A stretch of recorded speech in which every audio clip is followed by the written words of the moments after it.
Sveiki, aš esu Kotryna. Aš Nora ir mes esam Vaikų linijos patarėjų komandos narės. Tai šiandieną kalbėsime tema valgymo sutrikimai, bei taip pat santykius su maistu su Ingrida Augute. Tai yra būsima psichoterapeutė, taip pat dabar individualaus valgymo konsultantė, tinklaraščio Taika su maistu autorė bei buvusi Vaikų linijos savanorė. Sveiki. Labas. Valgymo sutrikimų mitų aptarimų jų iš tikrųjų yra labai daug, mes parinkom tokius 3. Tai pirmas būtų valgymo sutrikimai, tai iš tikrųjų tik paauglių problema, kuri yra galiausiai laiku išaugama. Tai ką galite apie tai pakomentuoti? Labai dažnai valgymo sutrikimai prasideda paauglystėje, bet tai tikrai nėra paauglių liga. Ir savaime valgymo sutrikimai dažniausiai nesibaigia. Absoliuti dauguma tikrai žmonių nesigydydami dar stipriau klimpsta į šitą ligą. Ir žmonės serga būdami ir 50 metų, bet absoliuti dauguma iš tikrųjų prasideda paauglystėje, o kai kurie ankstyvoji paauglystėje, kai kurie vėlyvesniai, bet jaunam amžiuje. Tuomet dar vienas mitas būtų, kad valgymo sutrikimai serga tik merginos.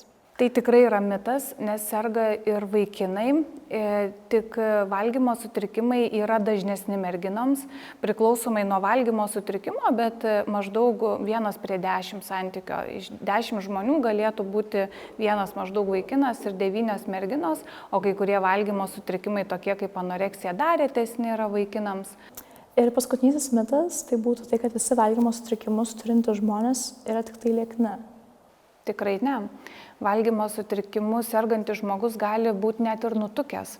Ir netgi, kaip mes žinom apie nervinę anoreksiją, dažnai yra atvaizduojama kaip labai liekna mergina, bet, pavyzdžiui, nervinė anoreksija gali sirgti net ir nutukęs žmogus. Ir jau tą specifiką jau ten specialistai gali pažiūrėti, bet tikrai bet kokio dydžio kūnas gali būti sergantis kūnas valgymo sutrikimu. Tai kokie būtų tie požymiai valgymo sutrikimo? Valgymo sutrikimai yra labai nepastebėta liga, bendrai žiūrint, nes labai daug elgesių, kurie yra sutrikusios santykios su maistu, yra normalizuoti. Tai kokie požymiai galėtų parodyti, kad kažkas vyksta ne taip su vaiku šeimoje, tai jeigu mergina ar vaikinas pradeda labai skaičiuoti savo valgymą, kiek ko suvalgiau, labai planuoti, bijot valgyti tam tikro maisto, paslapčia valgyti, jausti gėdą dėl suvalgyto maisto, nerimą, kad valgysiu. Galim matyti didėjančias porcijas arba mažėjančias porcijas. Ir paprastai tokie žmonės labai susirūpina savo kūnu. Kaip šeimos nariams ar draugams padėti žmogui turinčiam valgymo sutrikimą? Labai sunkus klausimas, nes kaip ir matyti su dauguma psichikos ligų labiausiai galima padėti tuomet, kai žmogus pats savo nori padėti. Ir valgymo sutrikimai kartais ir net labai neretai būna, kai žmogus nejaučia vidinio konflikto, kad su manim kažkas blogai. Ten mamai, tėčiui, draugam atrodo, kad žiūrėk, jau nelabai gerai su tavim vyksta dalykai, bet žmogui neatrodo, galvoja, čia nusišnekė, čia taip nėra. O tai kaip vis dėlto reaguoti artimiesiam šeimos nariams, draugams, jeigu jie siūlo pagalbą, kad ir tokią palaikančią tiesiog, nesmerkiančią tai yra, bet tasai žmogus, kuris serga, jis nepriima pagalbos. Kaip tuomet reaguoti? Nes yra labai nemažai istorijų, kaip tuo metu praranda šeimos nariai viltį, kad gali pasveikti apskritai artimasis. Tai matyt, pirmiausia, kaip reaguoti, tai nepriimti asmeniškai, kad aš nerūpiu, kad aš nesvarbus, nežiūrint į visą valgymo sutrikimų gydymą, pirmoji ir yra stadija, kai žmogus net nesupranta, kad serga. Antroji tik stadija yra apmąstymų, kur galvoja, o gal tikrai kažkas su manim yra negerai, kad man taip sako, atsiranda truputį vidinio tokio konflikto. Ir paskui kitos stadijos, tai matyt, pirmiausia, nereaguoti asmeniškai, kad tai būna tėvai galvoja, kad va, čia manęs negerbė, manęs neklauso, bet iš tikrųjų svarbu atskirti žmogų nuo ligos, nes kalba liga labai garsiai, labai stipriai, neįsižeidinėti ir matyt, kiekviena situacija, kažkaip būtų lengviau atsispirti, kai turėtume konkrečią situaciją, kaip reaguoti. Bet labai neretai prireikia pagalbos psichologinės ir kitokios ir patiems tėvam, nes turėti sergantį vaiką yra labai labai didelis iššūkis tiek pačiam pacientui, tiek jau ir artimiesiam. Teko girdėti, kad ir jūs išgyvenate valgymo sutrikimą, tai kokia jūsų patirtis, gal gali papasakoti? Taip, aš turiu ilgą valgymo sutrikimų istoriją. Jeigu taip trumpai, tai kaip ir dauguma susirgau būdama paauglė, kai prasidėjo mano branda, maždaug 13 metų. Ir aš buvau girdėjus mokykloje apie mėnesinės kūno plaukuotumą ir atrodė, tai yra normalu, ko aš turėčiau laukti. Bet apie besikeičiantį kūną, bent jau ten, kur aš augau, buvo labai nedaug kalbama arba aš neužakcentavau. Ir kai pradėjo keistis mano kūnas, aš tai suvokiau kaip grėsmę, kas čia su manim vyksta, taip neturėtų būti. Mano riebalinis audinys, žodžiu, pilvas ir juosmuo neturėtų čia taip greitai augti. Per porą savaičių aš džinsus išaugau ir tuo metu nebuvo galimybės, nueinu ir kitus nusiperku. Man kaip siaubas, kas čia su mano kūnu darosi. Ir kažkaip tuo metu, kai aš buvau paauglė, nebuvo tokios mados, pavadinkim, ar kaip, tokios geros mados, net mokykloje psichologų dar tuo metu nebuvo, kad man kažkas paaiškintų, kas su manim vyksta. Ir aš labai išsigandau ir aš supratau, kad man kažką reikia daryti su kūnu, nes jis didėja ir tai yra nenormalu. Ir mes tarp draugų kažkaip nekalbėdavom, bet akivaizdu, kad aš buvau turbūt labiausiai susirūpinusi. Ir labai gerai prisimenu, aš augau Plungėje, maža mieste, ir tuo metu atsidarė pirmoji kebabinė, kas buvo wow, toks, tai buvo labai didelis toks įvykis Plungėje. Ir žiūriu, visi valgo tuos kebabus, o ten juk yra padažo ir man siaubas, kur kiti mėgaujasi, jo, čia naujovė Plungėje, o man tai buvo siaubas, ką daryti, kad to majonezo nebūtų. Ir prasidėjo tokia, žodžiu, kūno kontrolė. Ir tada šalia to ėjo labai didelis mano perfekcionizmas, kuris praktiškai visada yra su valgymo sutrikimais, nes aš ir gerai mokiausi, ir buvau labai veikli savo miestelyje, ir mokykloje, ir miestelio mastu. Ir norėjau, tam, kad įstočiau ten, kur norėjau, reikėjo gerų rezultatų. Tai, žodžiu, viskas taip kaupėsi ir tada išvažiavau studijuoti Vilnių. Iš tokio mažo miestelio aš taip ir galvojau, kad važiavau kaimietę, tai dabar jau turiu, žodžiu, tapti Vilniaus mergina, žodžiu.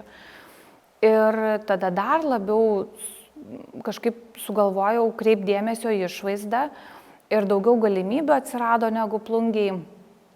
Ir tada mano sutrikusi savivertė dar labiau sužibėjo ir pasirodė, nes man atrodė, kad aš savo tą fainumą ir ale ne kaimietiškumą parodysiu per išvaizdą.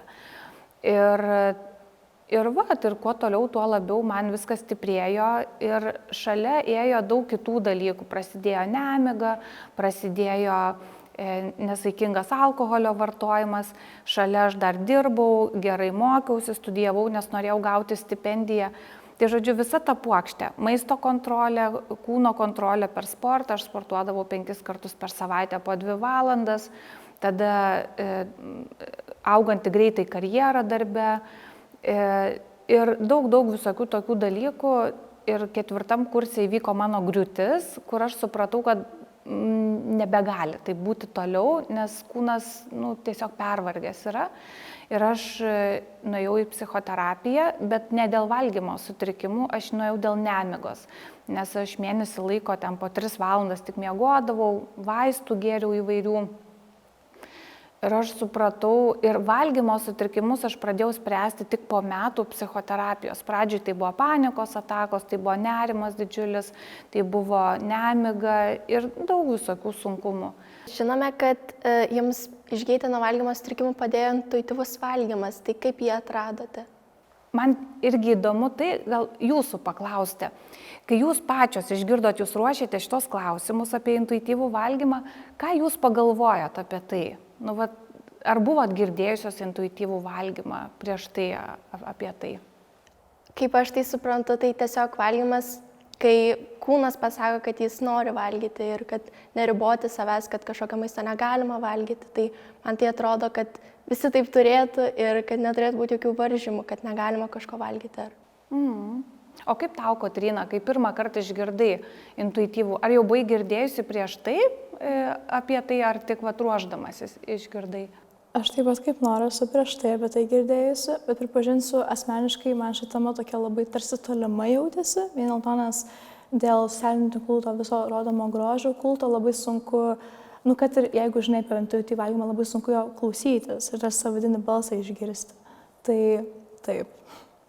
O man buvo taip, kai aš išgirdau intuityvus valgymas, galvoju, čia dar viena lieknėjimo programa kažkokia, nes buvo tai, kai mes su kolegom nuėjom pietauti ir eilinį kartą mano pageidavimų koncertas, kad čia nėra ką valgyti.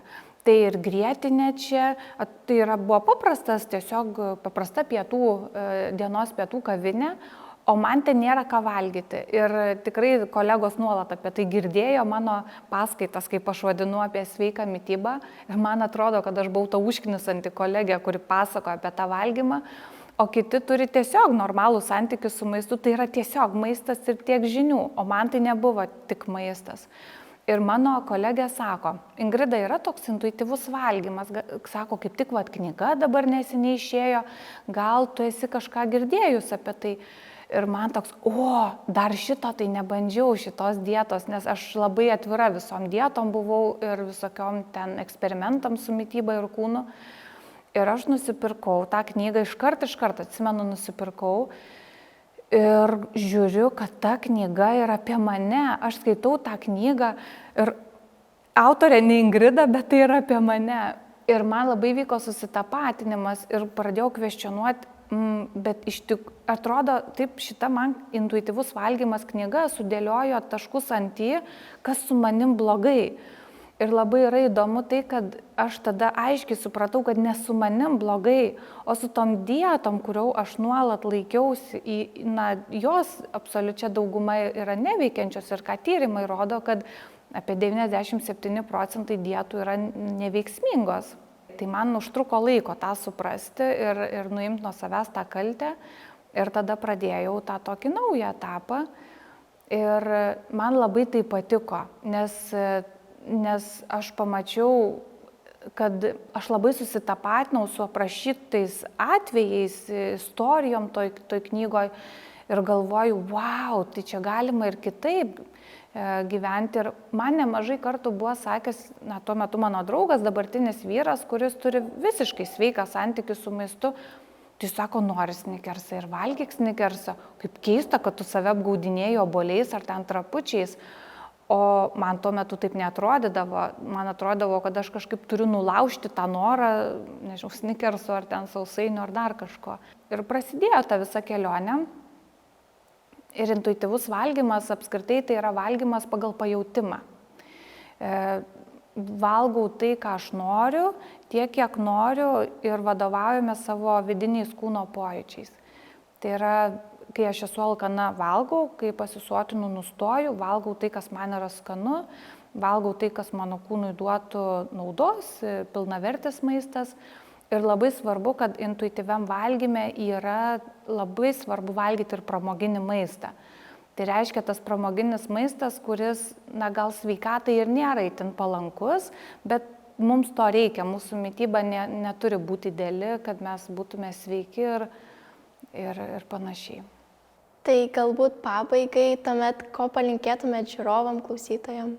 Linkiu kuo daugiau taikos su savim, kuo mažiau sureikšminimo maisto, kad maistas ir kūnas šitos temos neužgoštų šiaip gyvenimą, kad mes apie valgymą ir kūną galvotume ir skirtume tam tokio prioriteto, tai svarbu, bet tai, 10-15%, o ne kaip valgymo sutrikimo atveju būna ten 80-90% minčių apie maistą ir kūną. Tai ačiū Jums labai. Ačiū Jums.